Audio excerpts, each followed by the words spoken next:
नमस्कारात् परगुरुभ्यो नमः। श्री अखिलेश्वर गुरुभ्यो नमः। नारायण अखिल गुरु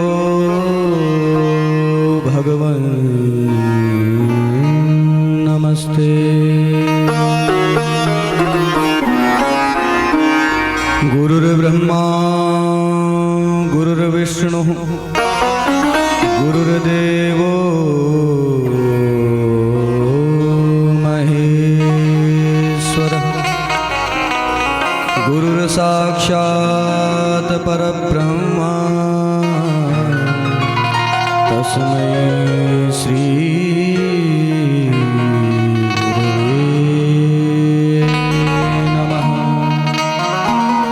सच्चिदानंद रूपाय विश्वोत्पत्त्यादि हेतवे तापत्रय विनाशाय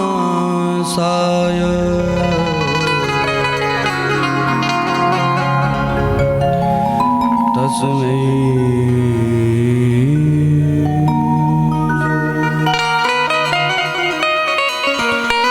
लोकाभिरामं रणरङ्गधीरं राजीवनेत्रं रघुवंशनाथं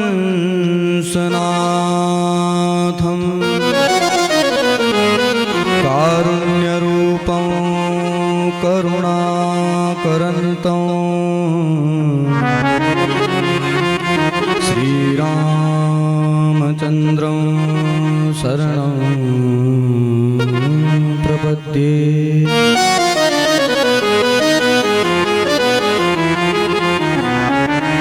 रक्षणार्थं तु धर्मस्य सर्वधर्मस्य हेतवे अवतारवरिष्ठाय श्रीरामकृष्णाय ते नमः।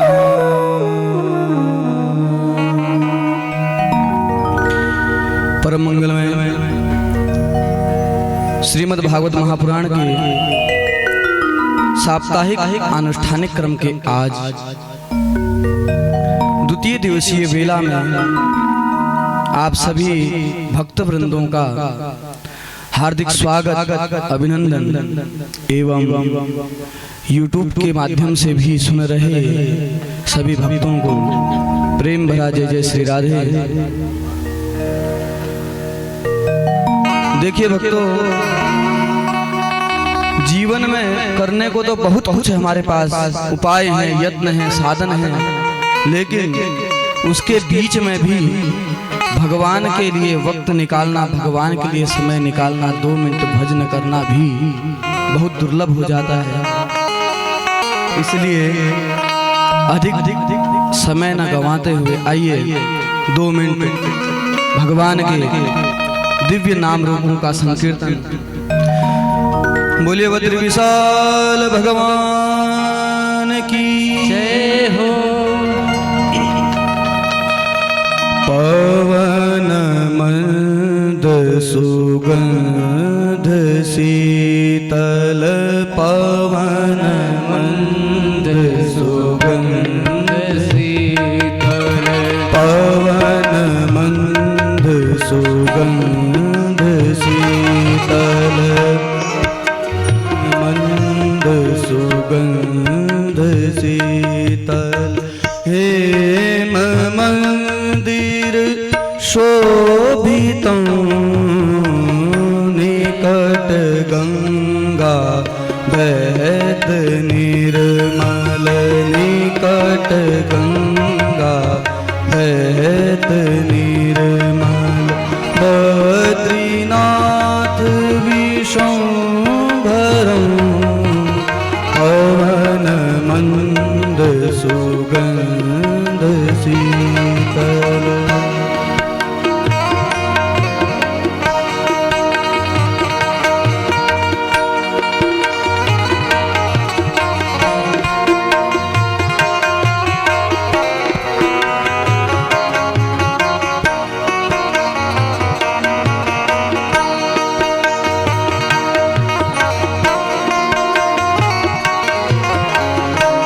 बद्री विशाल भगवान की जय हो।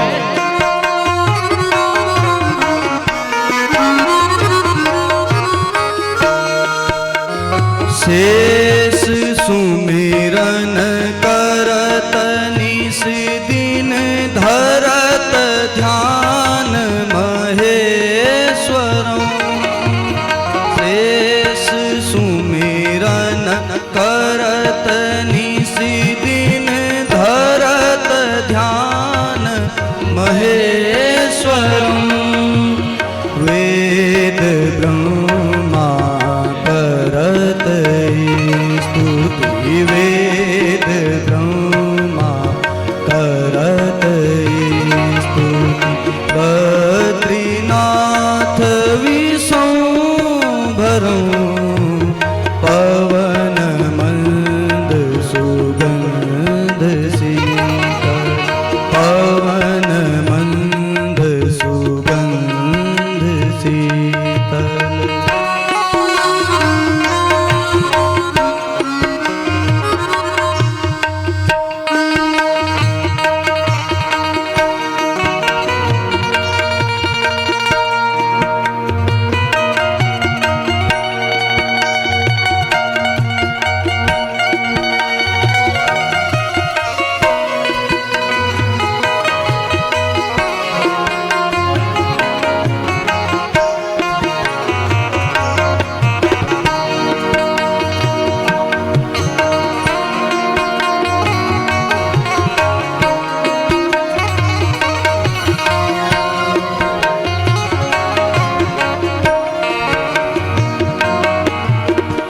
शक्ति गौरी गणेश शारद नारद मुनि उच्चारणं।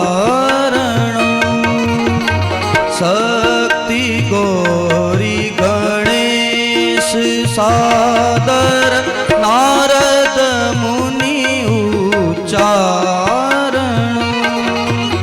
जोग ध्यान अपार लीला, जोग ध्यान अपार लीला। बद्रीनाथ विशंभरं पवन मंद सुगंध शीतल। पवन मंद सुगंध शीतल। पवन मंद सुगंध शीतल। पवन मंद सुगंध शीतल। बोले बद्री विशाल भगवान की जय। श्री राधा रानी सरकार की जय। जय जय श्री राधे।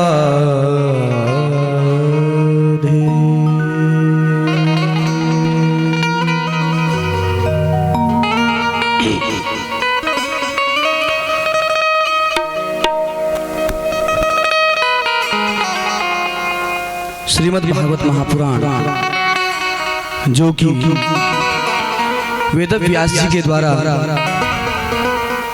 बद्रिकाश्रम क्षेत्र में भगवान श्री बद्री विशाल जी की पावन भूमि में व्यास गुफा के अंदर लिखा गया था, जो कि 17 पुराणों को लिखने के बाद इस 18वें पुराण की रचना व्यास जी के द्वारा की गई थी, वो भी नारद जी के उपदेश करने के पश्चात। इसीलिए श्रीमद् भागवत में वेद व्यास भगवान को प्रणाम करते हुए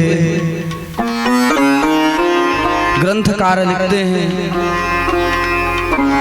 नारायणं नमस्कृत्य नरं चैव नरोत्तमं। उस नारायण को हम प्रणाम करते हैं जो नरों में भी उत्तम, नरों में भी श्रेष्ठ अर्थात नरोत्तम है। और उसके साथ में हम व्यास जी भगवान और जय संज्ञा जो दी गई है पुराण उसे भी प्रणाम करते हैं। लेकिन प्रश्न आता है कि इस श्रीमद् भागवत महापुराण को क्यों सुने। इसका वर्णन तो हमने कल महात्मा में भी सुना था, लेकिन कतिपय पंक्तियों में मैं इसका वर्णन करता हूँ। श्रीमद् भागवत महापुराण का महात्मा इतना विशाल है कि 7 दिवस पर्यंत जो 7 दिन की कथा है, यद्यपि इसके अंतर्गत भी श्रीमद् भागवत महापुराण के महात्मा की कथा को की जाए तो श्रीमद् भागवत महापुराण का महात्मा भी 7 दिन में विराम नहीं हो सकता। इसलिए श्रीमद् भागवत के प्रारंभ में पद्म पुराण के अंतर्गत उत्तरखंड में उसकी महिमा को बतलाया गया है। और वस्तुतः यदि पद्म पुराण को महात्मा पुराण भी कहा जाए तो इसमें कोई संशय नहीं है। क्यों? क्योंकि पद्म पुराण के अंतर्गत एकादशियों का भी महात्मा पौष, माघ और अधिक मास, 6 मास, नंदा, भद्रा, जया, रिक्ता इत्यादि तिथियों का महात्मा भी पद्म पुराण में कहा गया है।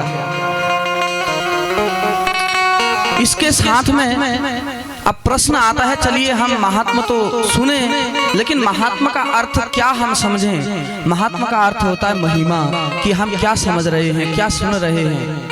और वर्तमान में तो जमाना फायदे का है, कायदे का नहीं।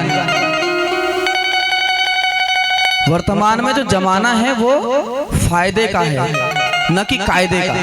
हम रोड पर चलते हैं, जब हम पैदल चलते हैं और पैदल चलते हैं तो पीछे से साइकिल वाला घंटी बजाता हुआ आता है। क्यों? क्योंकि उसे जल्दी है। और उस साइकिल के पीछे वाला मोटरसाइकिल में हॉर्न बजाते हुए आता है, क्योंकि उसको साइकिल वाले से भी जल्दी है। और मोटरसाइकिल के पीछे कार वाला भी हॉर्न बजाता हुआ भागता है कि उसको मोटरसाइकिल वाले से भी जल्दी है। सबको जल्दी पड़ी है तो हम कथा क्यों सुने? कथा सुन के क्या फायदा हो? अगर दुकान पर बैठता हो, पर डे की आय उसकी, प्रतिदिन की आय उसकी 1.5 से 2 लाख रुपया हो और कथा सुन के उसको 2.5 लाख मिल रहा हो, तब तो कथा को सुने।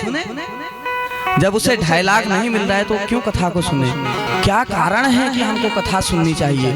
इसीलिए इसी बात को समझाने के लिए भागवत पुराण के लिखने से पहले ही पद्म पुराण के 6 अध्यायों में श्रीमद् भागवत महापुराण का महात्म्य लिख दिया गया।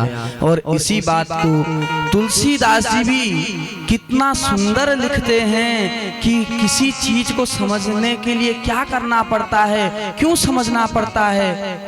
क्योंकि देखिए, आपके आसपास में कई डॉक्टर हैं, बहुत अधिक डॉक्टर हैं, फिर भी आप अपने नजदीक वाले डॉक्टर के पास न जाकर किसी दूर वाले डॉक्टर के पास जाते हैं, क्योंकि आपने उसका नाम सुना है कि अरे वो डॉक्टर बहुत अच्छे हैं।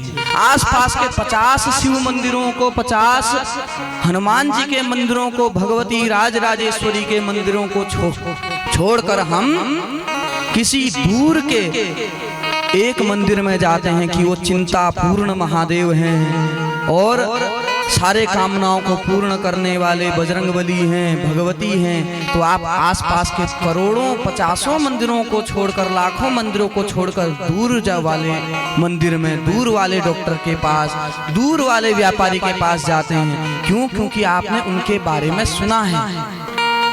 इसीलिए महात्म्य में, उत्तराखंड में महात्म्य में 6 अध्यायों में ही लिख दिया गया भागवत का महात्म्य। और इसी बात को तुलसीदास जी भी अपने सुंदर रामचरितमानस में कहते हैं। क्या कहते हैं?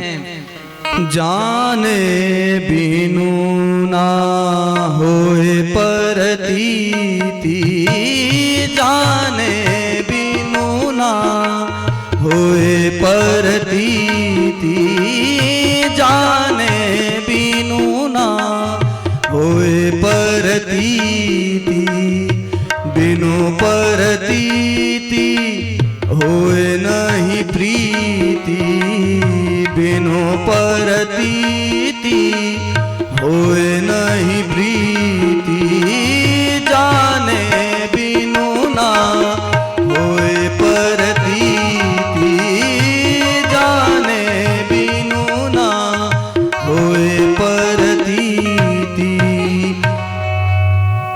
बिना जाने हुए किसी के प्रति हमको प्रीति नहीं होती, उस पर विश्वास नहीं होता, और जाने बिनु नहीं होई प्रतीति, किसी को जानने बिना उसके प्रति हमारा स्वभाव नहीं बनता, उसके प्रति हमारी इच्छा उसको जानने की नहीं होती। और जहां से हम जानते हैं उस व्यक्ति को, वहां से उस व्यक्ति के विषय में हमारी प्रीति बन जाती है।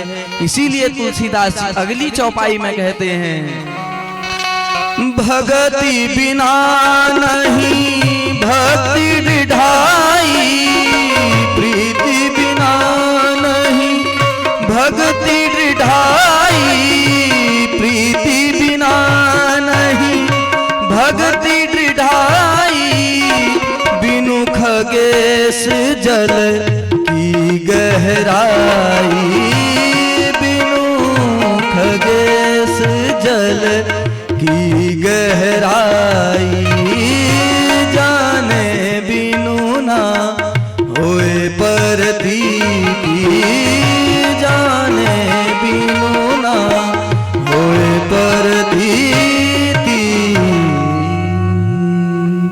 इसलिए जब तक हम किसी व्यक्ति के बारे में जानते नहीं हैं, उसके विषय में हमें प्रीति नहीं होती है, और जब तक प्रीति नहीं होती है तब तक हमें भक्ति का अनुराग प्राप्त नहीं होता है। और जब भक्ति का अनुराग हमें प्राप्त हो जाता है तो साक्षात वह अकारण करुणा वरुणालय भगवान भक्तवांछा कल्पतरु हमारे हृदय में आकर के निवास करते हैं। और इसी के साथ में यद्यपि हम बात करें कि कथा को सुन के क्या होता है, देखिए कथा तो बहुविध होता। इस पुराण के अंतर्गत सूत जी कहते हैं कि सूताख्याहि कथा सारं मम कर्ण रसायनम्। हमें ऐसी कथा सुनाइए जो रसायन के समान हमारे कानों को तृप्त कर दे, हमारे कानों में जाकर के वह हमारे हृदय में घुल जाए। देखिए भागवत में तो कहा गया कि भागवत खाने का विषय, पीने का विषय, सुनने का विषय नहीं है, इसको तो केवल मनन किया जाता है। लेकिन कहां से? कानों से पिया जाए। जबकि बताइए हमारे शरीर में एक एक अंग एक एक वस्तु के लिए बना है। खाने के लिए तो मुंह बना है, स्वाद लेने के लिए जिह्वा बनी है, और देखने के लिए यह आंख बने हैं, सूंघने के लिए नाक बना है, और सुनने के लिए कान बने हैं। यद्यपि हम इसके विपरीत कार्य करें तो यह शरीर विकृत हो जाएगा, खराब हो जाएगा। अगर हम नाक से सूंघने, सांस लेने की जगह मुंह से सूंघें तो कहाँ यह भला अच्छा हो सकता है? यह तो बिल्कुल विपरीत कार्य हुआ। लेकिन भागवत के विषय में ऐसा कह रहे हैं कि कानों से पिए, तो यह तो बड़ी विपरीत बात हुई। तो यह क्या बात है? इसी बात के लिए महात्मा को सुना गया, महात्मा को कहा गया, और महात्मा की हम चर्चा भी इसीलिए करते हैं। और इसलिए सूत जी महाराज को जब कहा कि हमें इस प्रकार के रसायन का आप रसास्वादन कराएं, तो सूत जी महाराज कहते हैं कि अज्ञानत ध्वांत विद्वंस कोटि सूर्य समप्रभ सूताख्यायी कथासारम मम कर्ण रसायनम। मेरे कानों को तो आप तृप्ति वाला ऐसा रसायन पिलाइए। लेकिन तब सूत जी महाराज कह रहे हैं कि जो यह भागवत पुराण है वह उसका वाचक तो कलयुग में अकेला मैं ही हूँ। देखिए सूत जी महाराज के कृपा से ही हम सभी कलयुग के जीव इन श्रीमद् भागवत कथाओं जैसी महाकथाओं को, दिव्य कथाओं का श्रवण कर पाते हैं। और इसका प्रमाण श्रीमद् भागवत महापुराण में ही सूत जी के द्वारा कहा गया है। उन्होंने कहा इतिहास पुराणानां पिता में लोमहर्षण। इतिहास पुराणों के जो प्रवक्ता हैं उसके तो मेरे पिता लोमहर्षण सूत जी ही वक्ता हैं, और इसलिए प्रमाण है कि सूत जी महाराज ही कलयुग में कथाओं के क्या हैं, प्रवक्ता हैं। और यह जो श्रीमद् भागवत महापुराण है यह तो उस भक्तवांछा कल्पतरु भगवान की अमृतमय वाणी से निकला हुआ है। और इसीलिए हम सभी भगवान से एक ही चीज कहते हैं इन कथाओं को सुनकर कि हे प्रभु, हम आपकी कथाओं को तो सुन रहे हैं, लेकिन आपकी कथाओं का यद्यपि हम मनन कर दें तो हमारा स्वरूप भी आपकी तरह हो जाएगा। और जब हमारा स्वरूप आपकी तरह हो जाएगा तो क्या हो जाएगा, प्रेमेक कर्त्री, प्रेम का आविर्भाव हृदय में हो जाएगा। और क्या होगा, प्रेमेक कर्त्री, प्रेम के स्वरूप में हम आनंदित हो जाएंगे और भगवान के दिव्य विग्रह को अपने वक्षस्थल में धारण कर लेंगे। और जब अपने वक्षस्थल में भगवान के दिव्य स्वरूप को धारण कर लेंगे तो हम सभी की एक सी वाणी हो जाएगी। और क्या हो जाएगी, तो कहते हैं ओ कान्हा मुझको भी रंग ले अपने रंग में, ओ कान्हा मुझको भी रंग ले अपने रंग में, ओ कान्हा मुझको भी रंग ले अपने रंग में, ओ कान्हा रंग में। अंग अंग नाम तेरा लिख लिया सांवरे, अंग अंग नाम तेरा लिख लिया सांवरे। तेरी ही आराधना को नैन भये बावरे, तेरी ही आराधना को नैन भये बावरे। चाहे मन दासी बन रहूं तेरे संग में, चाहे मन दासी बन रहूं तेरे संग में, ओ कान्हा मुझको भी रंग ले अपने रंग में, ओ कान्हा मुझको भी रंग ले अपने रंग में, ओ कान्हा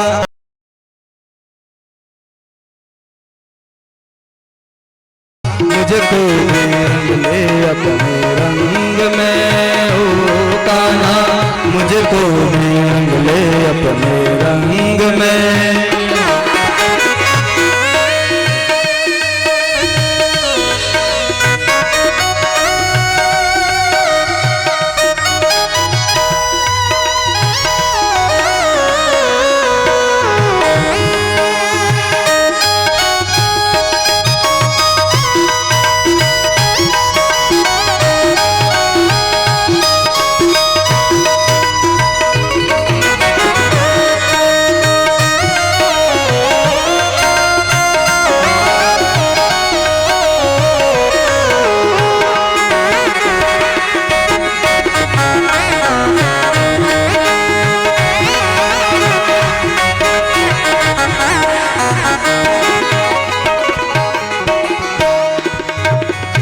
तन मन धन सारा करूं तो अर्पण, तन मन धन सारा करूं तो अर्पण, तन मन धन सारा करूं तो अर्पण, तन मन धन सारा करूं तो अर्पण।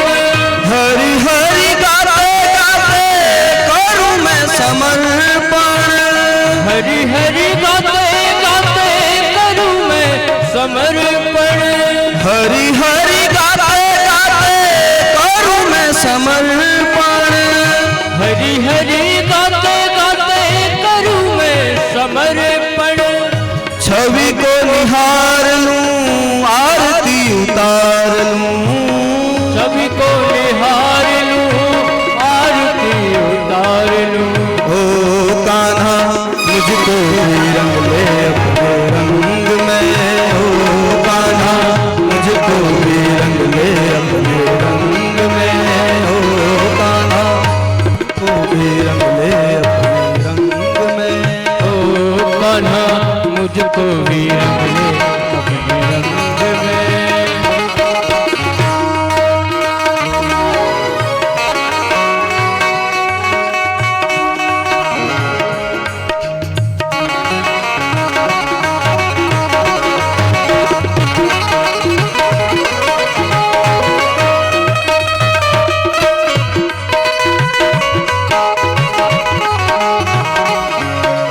मुझको भी रंग ले अपने रंग में। ओ कान्हा मुझको भी रंग ले अपने रंग में। अंग अंग नाम तेरा लिख लिया सांवरे। अंग अंग नाम तेरा लिख लिया सांवरे। अंग अंग नाम तेरा लिख लिया सांवरे। अंग अंग नाम तेरा लिख लिया सांवरे। तेरी ही आराधना को नैन भय बावरे।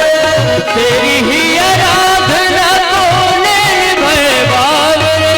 चाहे मन दासी बन रहूं तेरे संग में। चाहे मन दासी बन रहूं तेरे संग में। चाहे मन दासी बन रहूं तेरे संग में। चाहे मन दासी बन रहूं तेरे संग में। चाहे मन दासी बन रहूं तेरे संग में। चाहे मन दासी बन रहूं तेरे संग में। ओ कान्हा मुझको भी रंग दे रंग में। ओ कान्हा मुझको भी रंग ले तेरे रंग में। ओ कान्हा मुझको भी रंग दे रंग में। ओ कान्हा मुझको भी रंग दे रंग में। ओ कान्हा अपने रंग में रंग ले अपने मुझको भी रंग ले अपने रंग में। ओ कान्हा रंग ले रंग में ले अपने